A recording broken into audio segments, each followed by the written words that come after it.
Welcome to the Private Practice Survival Guide podcast with your host, Brandon Seigel. I'm a published author, speaker, entrepreneur, and private practice strategist dedicated to transforming the way that healthcare functions. This podcast is all about empowering you to create the change you want to see. Let's dive in. Welcome back to the Private Practice Survival Guide podcast. In this episode, we're talking about developing an employee goal measurement system. This is so important. So one of the things that I recognize, I am all about how do we empower people to create the trajectory of their life? And I say it in this way. What if someone could come into your organization and every single impact they make to define themselves as a professional is within your organization? I have employees that have been working with me for over 20 years. And one of the things I always strive to do is to say, how do we come up with objectives, with goals that create a function of meaningfulness beyond a paycheck?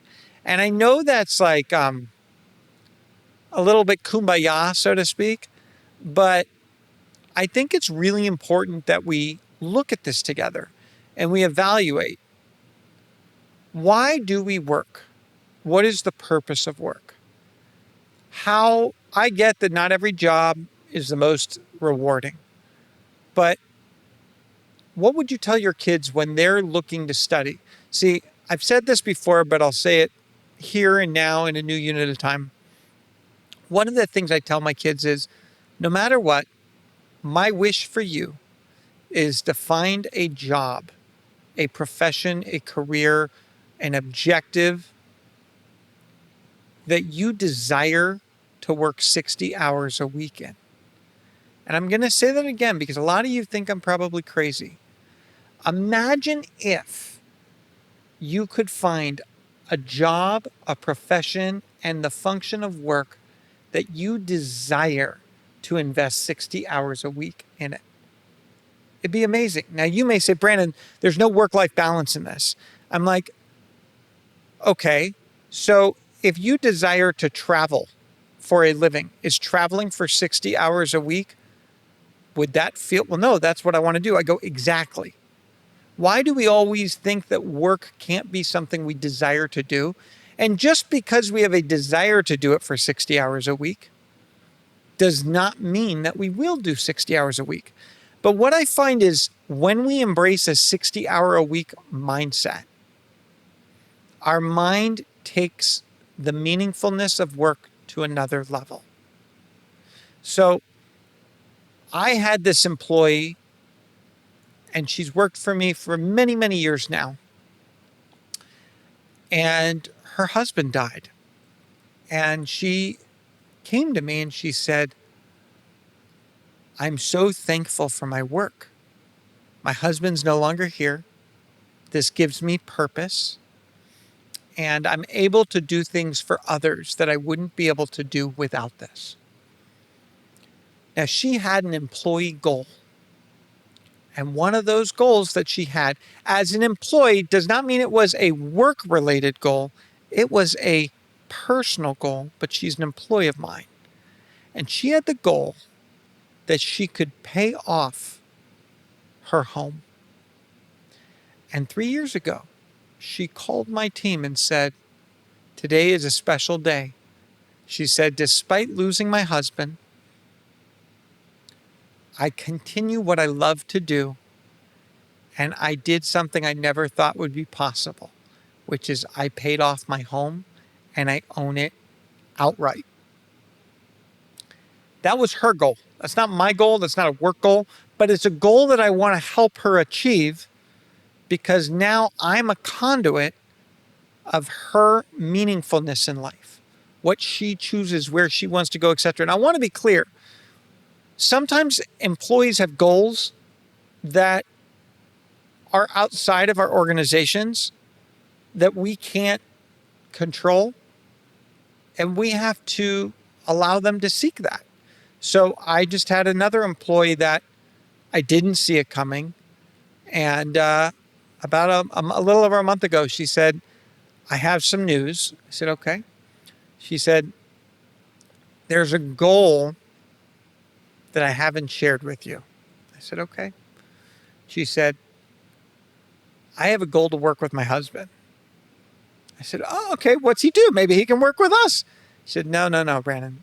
He's a teacher. I said, okay. What are you telling me? She's like, I've accepted a job. If it came to me, blah, blah, blah, blah, blah. I get to work with my husband. We get summers off. We get da, da, da. That was a goal I couldn't compete with. And that was a goal that she didn't want me to provide the opportunity for her. I shouldn't think any less than her because she came in, she did a great job. She made a huge impact in our company. Will she be missed? Yes. Do I wish that she still worked for us? Of course. But am I happy for her? Yes. So we need to develop this measurement tool so that our employees see progress and that they see progress not only in their own life, but in their roles within our organization. And so developing an employee goal measurement system is a strategic way for private practice owners to align staff performance with the practice's financial and operational objectives, especially when leveraging insights from trailing key performance indicators. Now, that can be performance in terms of how much money they want to make. That can be performance in terms of, hey, I want to create a program that is a 4-day work week and blah, blah, blah, blah, and this is how I'm going to do it, and this is how we're going to make more money. There's many different ways to do this. But allowing us to create the function of meaningfulness for them that translates to the function of success in our practice and is financially viable is crucial, especially in today's world. So here are some strategies for developing an employee goal measurement system. 1, I want you to align goals with your practice objectives and trailing KPIs with the employee. Ensure employees' goals contribute to the practice's financial and operational success. So I'll give you an example. Let's say that employee that left for the schools came to me and said, I have a goal.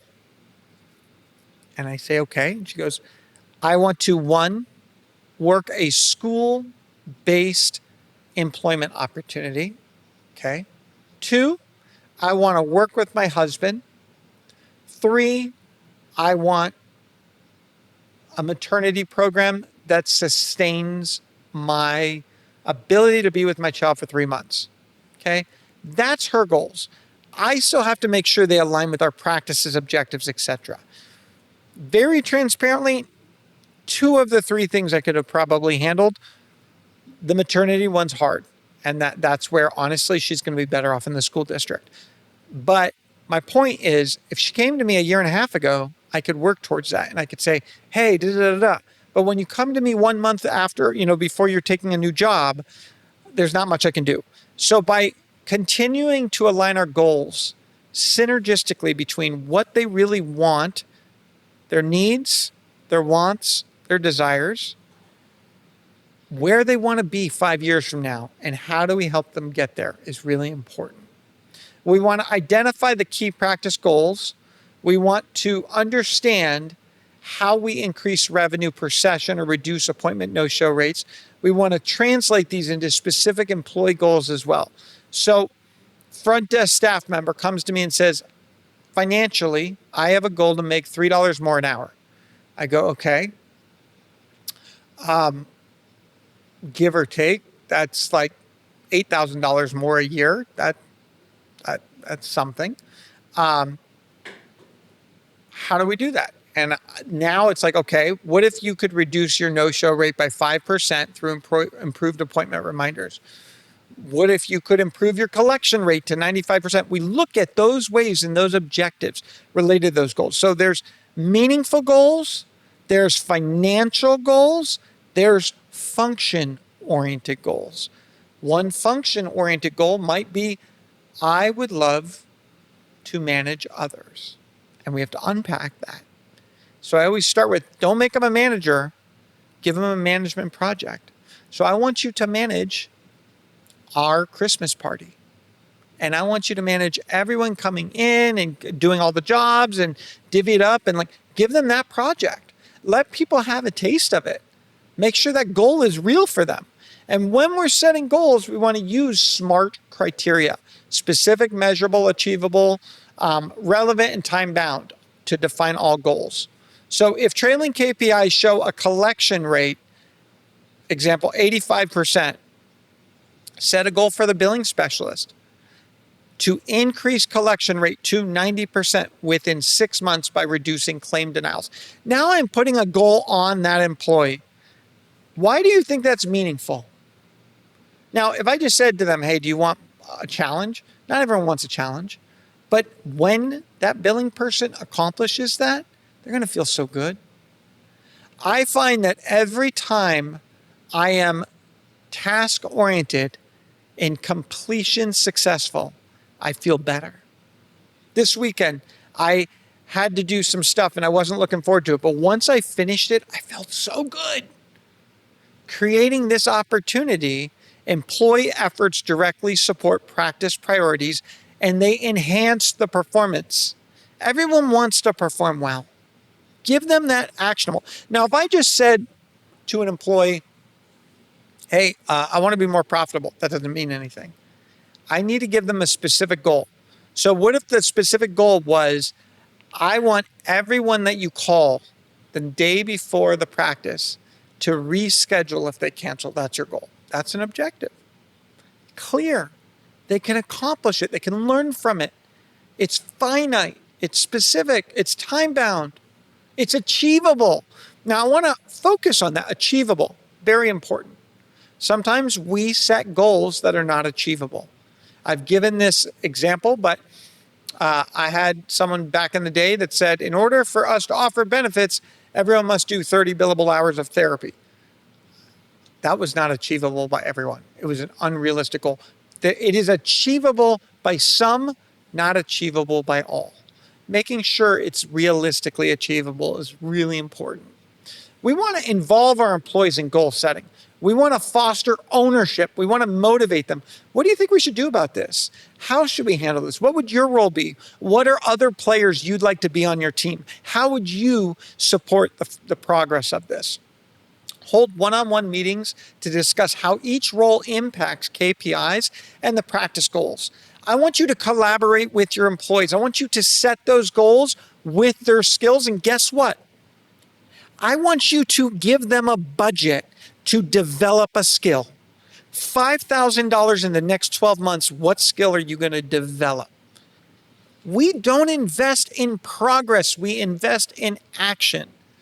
But action doesn't always equate to progress. Let's restore function and invest in progress.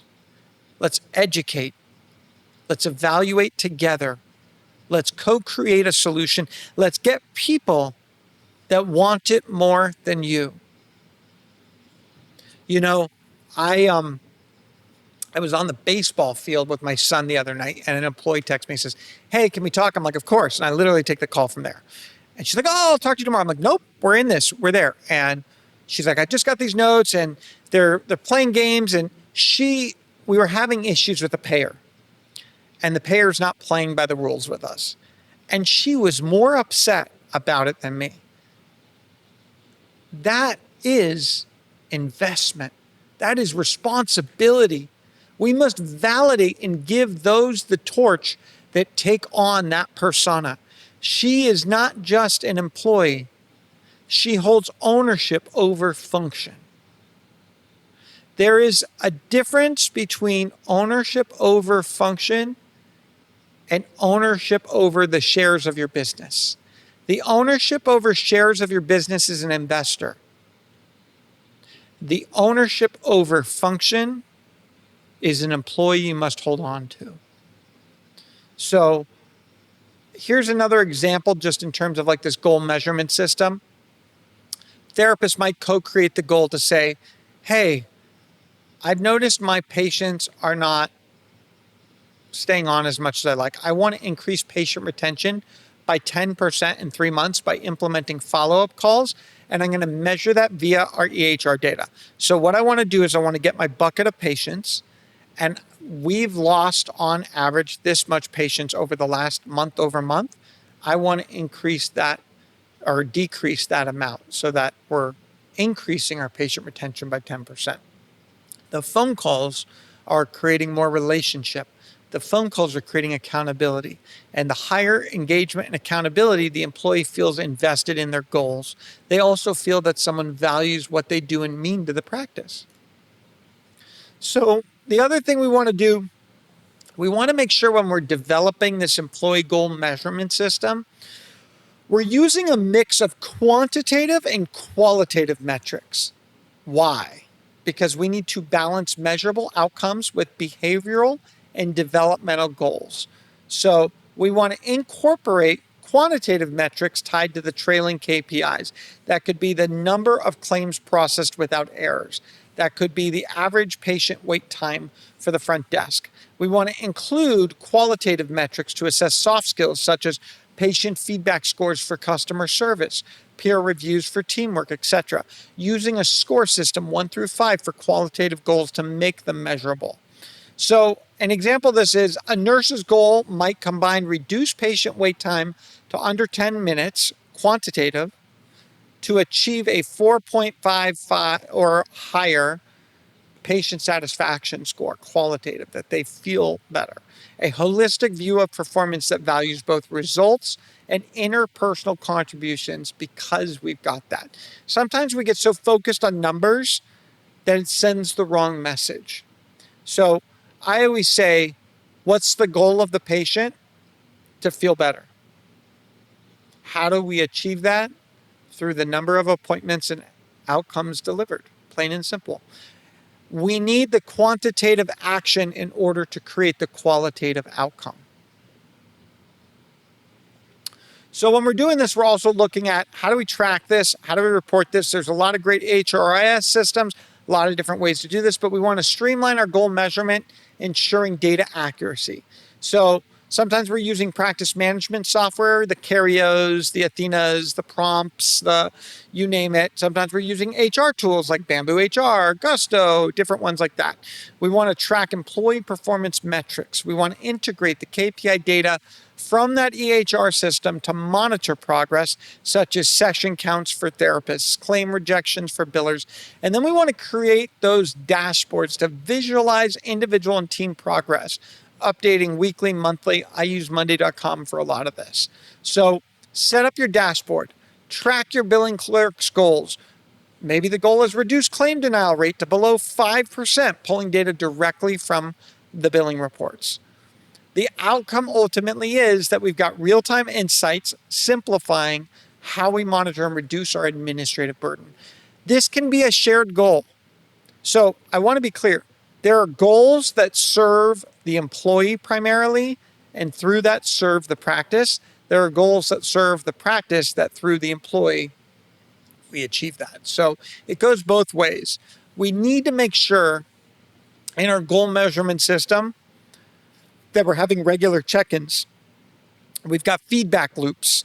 Keep employees on track and adjust goals. And goals are not just the function. I'm giving you examples of function, but maybe the goal is in the next 3 years, I'd like to be able to open a clinic of yours and be the executive director. Okay.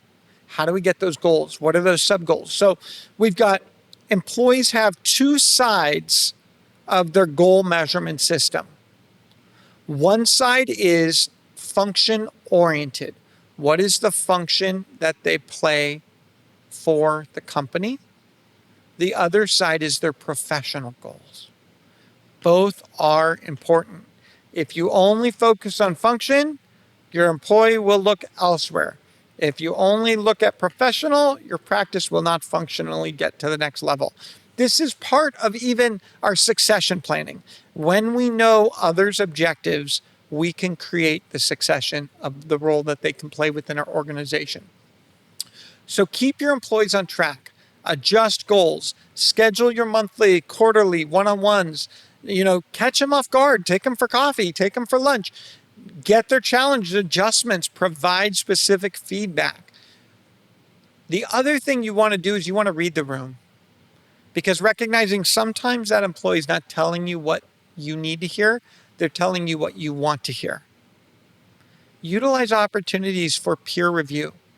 Utilize opportunities. So I'm going to give you one peer review opportunity. What if we got 5 employees in a room? And what if we said, today we are focused on how the company can better serve our employees? And serve our employees both on a function and a professional basis. And what if we said, okay, we're going to put someone in, quote unquote, the captain chair, and the other 4 people are going to have to give feedback on that person. And the feedback is this: hey, what is one thing the company is failing this employee at? Don't make the employee say it, let the peers say it. What is one way the company is taking care of this employee? What are things that this employee could do to optimize the way they function? What are ways that we should learn from them? And then let that employee comment and give feedback too. It's this 360 live review approach. And through that, it actually allows your employee to not feel on the hot seat in a bad way, but to feel validated by peers. But by doing this, we're also getting constructive criticism. So maybe I put Tina on the chair and Lisa says, you know what? Tina is always left cleaning up the clinic and no one stays around. And she's always left doing that. And maybe she wouldn't have normally not said that. But by bringing that up now, I'm like, okay, let's create a cleaning schedule. Let's solve this problem. Letting peers help solve peers' problems is a great way to take the fire off of the employee from feeling like they're complaining. So creating constructive workflow, assessment flow, feedback flow, identifying a goal measurement system for the whole ecosystem to thrive. And so by doing these regular things, we're moving in the right direction. We're getting our employees to feel part of a group. We are soliciting shared feedback, not just individual feedback. And so through that, we're able to see like, hey, even this element of like, we're going to take our entire intake department. We're going to do it as an intake department. What's working for the department? What's not? Who's doing something that's amazing? What are areas that we can better support this employee? Where are there opportunities for this employee to feel better about what they do, et cetera. And so bringing that peer-to-peer is really, really important. The next thing we want to do is we want to start to develop that professional side of what advancement looks like. We want to motivate employees by linking goals to skill growth and career advancement, even from the viewpoint of, so one of the things I recently had, just as an example, I have this employee that's overseeing our authorization and eligibility team. She was hired to help kind of develop it, build it, everything, and she kind of got stuck doing it. And I said, hey, if you could put this into an actionable training program, we could hire support and unlock more growth for you, because you would be able to achieve things higher and more fulfilling than just calling in insurance and auth eligibility. And she's like on it. She's doing all kinds of ways for it, because now the objective that I set for the company directly impacts her professional development. So I'm motivating her by linking goals to skill growth and career advancement. It's both a company goal and it benefits the employee as a whole. So incorporate trainings, certification goals, enhancing performance, completing different things. So one of the things that I always do is I am willing to reimburse for my billers, AAPC certification and courses and all the different things. They have increases related to that career advancement. Sometimes people want to cross-train in different areas. They say, look, I'm in billing, but I've always wanted to learn HR. So our fractional HR services, they're like, how can I learn a new skill? And so we'll peer them with someone else to have a skill building function on the side that they advance to that next level. Sometimes what we say is, hey, right now we need your function here, but I have a 5-hour overtime project if you want it. And for that overtime project, it has nothing to do with your daily function. You're going to learn, you're going to grow, you're going to develop a new skill set. We're going to do a 3-month plan where you're going to get overtime every week for the next 3 months, and we'll reevaluate from there. That gives them opportunity, more earning potential. They feel their time is valued. They're not dropping any functions. We've got incentives, funding for courses, goal achievement, etc. And so all of these things help someone feel progress, help someone feel like they are achieving something more than just being a rat in a race, a hamster in a wheel. And so I come back to this idea of the science of happiness. Progress is one of the key principles of the science of happiness. When we stop feeling like we progress, we lose sight on what makes us happy. So, really important, we want to ensure we are fair and we are transparent in how we measure. Do not set objectives that are unfair. Build trust by making the evaluation process consistent and clear.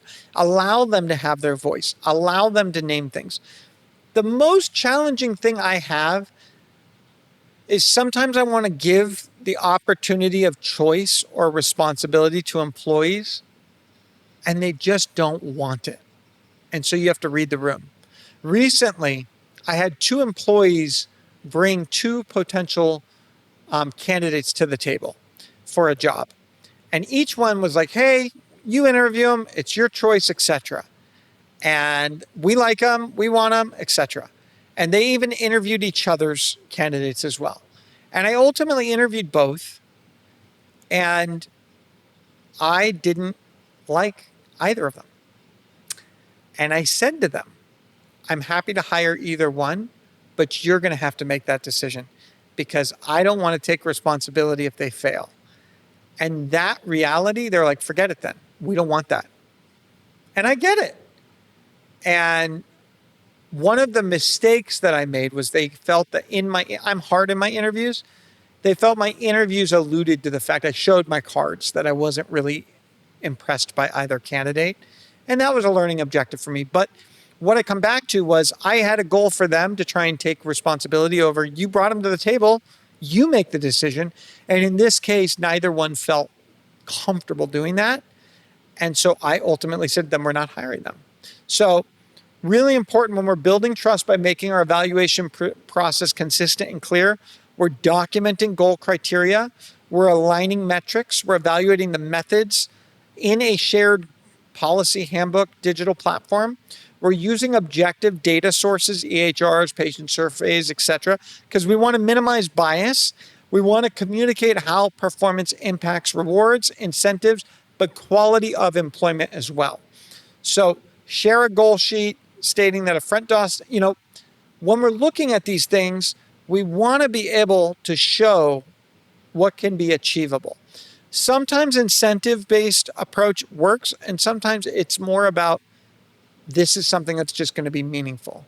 I don't want you to think that you have to have a carrot to push every person to get to the next gear, but carrots do help. And so helping employees understand expectations, feel fairly evaluated, but feel like they have a crayon on the canvas is really important. Let them draw some goals too. Let them own where they want to be. Build a relationship that they feel you want their professional growth more than even they do, but it must come through function. And by professional growth, I mean the goals that they want to obtain. So when we're developing this system, we need to incorporate team-based goals, foster collaboration, collective accountability, set practice-wide goals based on trailing KPIs, increasing overall collection rate by 92% within 4 months, whatever that is. Let your team also identify it. Assign complementary individual goals. And so those are ways that we can get more buy-in. We want to regularly review them and update our systems. We want to keep the goal measurement system relevant and effective. And we want there to be individual goals, team goals, department goals, organizational goals, leadership goals, investor goals. And I want to say that again, a leadership goal is different than an investor goal. Don't make your investor goals the leadership goals. So a dynamic system is going to help you evolve what your practice needs in the future and bring about change. See, the first thing I want you to ask when you interview an employee is, do you define yourself as a change maker? And if given the opportunity on a scale 1 to 10, how likely are you to jump into the deep end of a pool without feeling the water? Why do you think I asked that question? So, two things.